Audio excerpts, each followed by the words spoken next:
Hi friends, good morning. Welcome back to my channel Civil Stuff by Waheed. If you're watching my video for the first time, please do subscribe.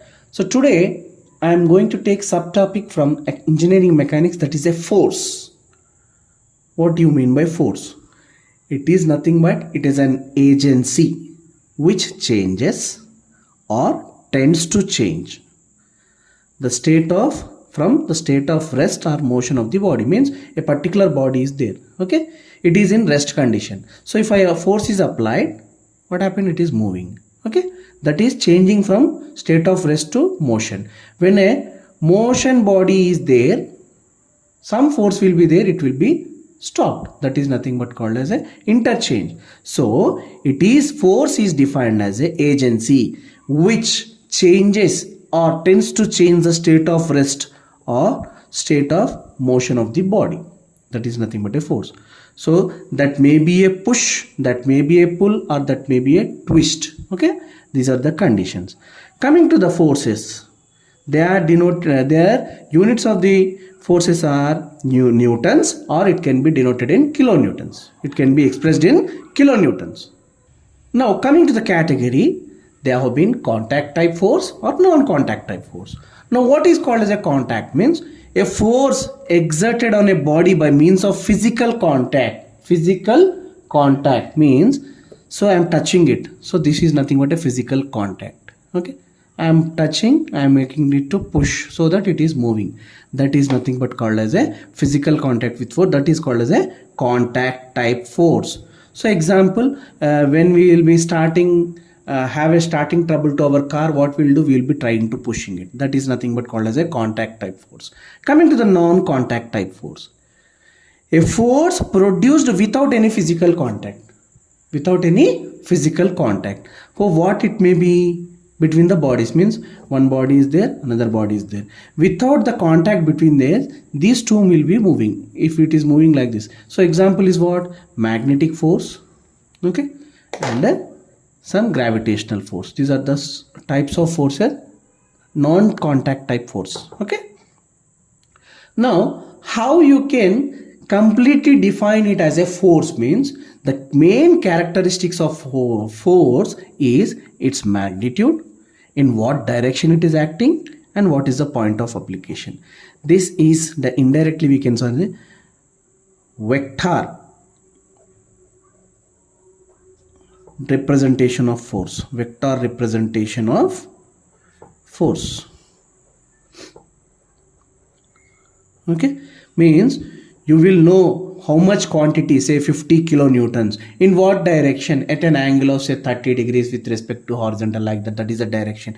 And what is the point of application, whether it is towards the point or away from the point, okay. That is nothing but the characteristics of a force that can be defined it as a complete force, okay. Next, coming to the physical quantities which you have already learnt in your physics topics, that is scalars and vectors, okay. Now what is that scalars and vectors? Now a scalar quantity is defined as a physical quantity with only magnitude but no direction. It shows about the how much quantity it is, but in what direction it is acting we can't say. That is nothing but a scalar quantity. Example, a mass, speed, time, distance, etc. You can refer, many things will be there, but for example I am telling you only few. Coming to the vector quantity is also a physical quantity which has both magnitude and direction. Example is what? Acceleration, displacement, force, etc. The thing I want to tell you here is the physical quantities which has both magnitude and direction will not be always vector quantity. If it is to be a vector quantity, it has to obey one law called as a parallelogram law of addition of vectors. If the physical quantity which has both magnitude, direction, and it also should obey this law, that is parallelogram law of addition of vectors, then only that particular physical quantity will be called as a vector quantity. Next we'll see the system of forces. Now what is the difference between force and system of forces? Means force is a particular single one. System of forces means if more than one are acting on a particular body, then we call it as a system of forces. Okay.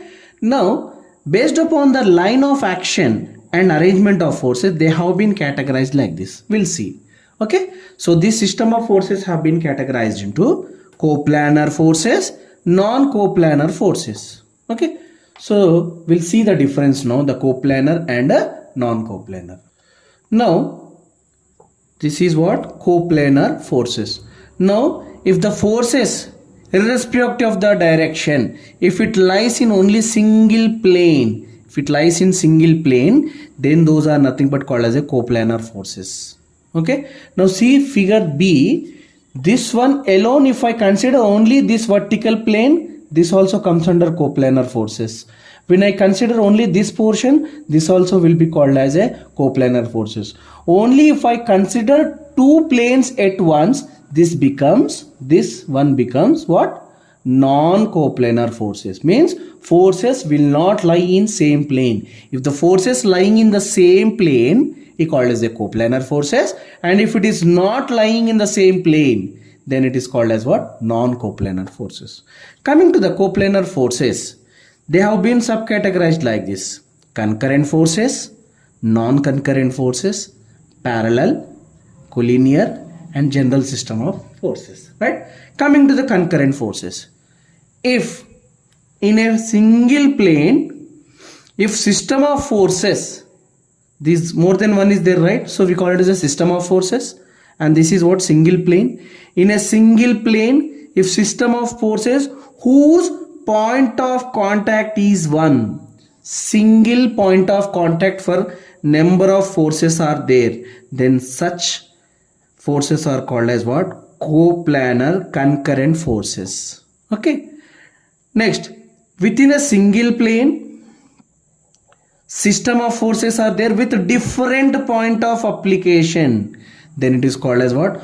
Coplanar non-concurrent forces. Coplanar non-concurrent. Why I am using coplanar? Means single plane. For single plane we call it as a coplanar, and number of forces are there, that is called as system of forces, but their point of application is differing from one point to another, whereas here point of application is constant. Then if the point of application of system of forces is 1, that is called as a concurrent forces. If point of application of system of forces is differing by one over the other, it is called as a non-concurrent forces. Next, parallel. What is this? Parallel means you will be having like parallel, unlike parallel. What is this like parallel? A system of forces which are parallel to each other and the direction is same, they are called as what? Like parallel forces. Okay.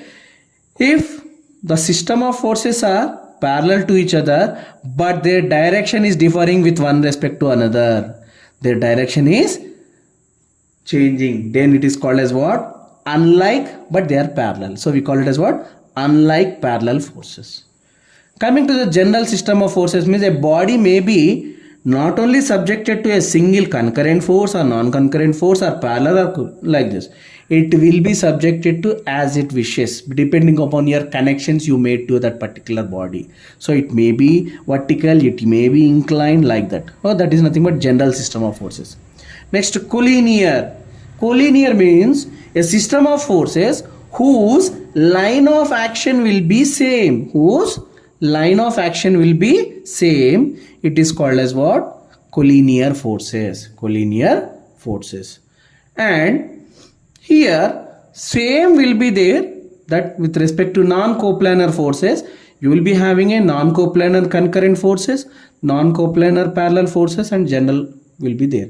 But that means what? Here instead of single plane, it will be having multiple planes. That is the only difference we can see. Right? So I hope you understood this topic, a small topic. We'll further continue about the different resultant, next method of resultant of all the forces like that in the upcoming videos. Thank you for watching my video. Please do subscribe and share the video.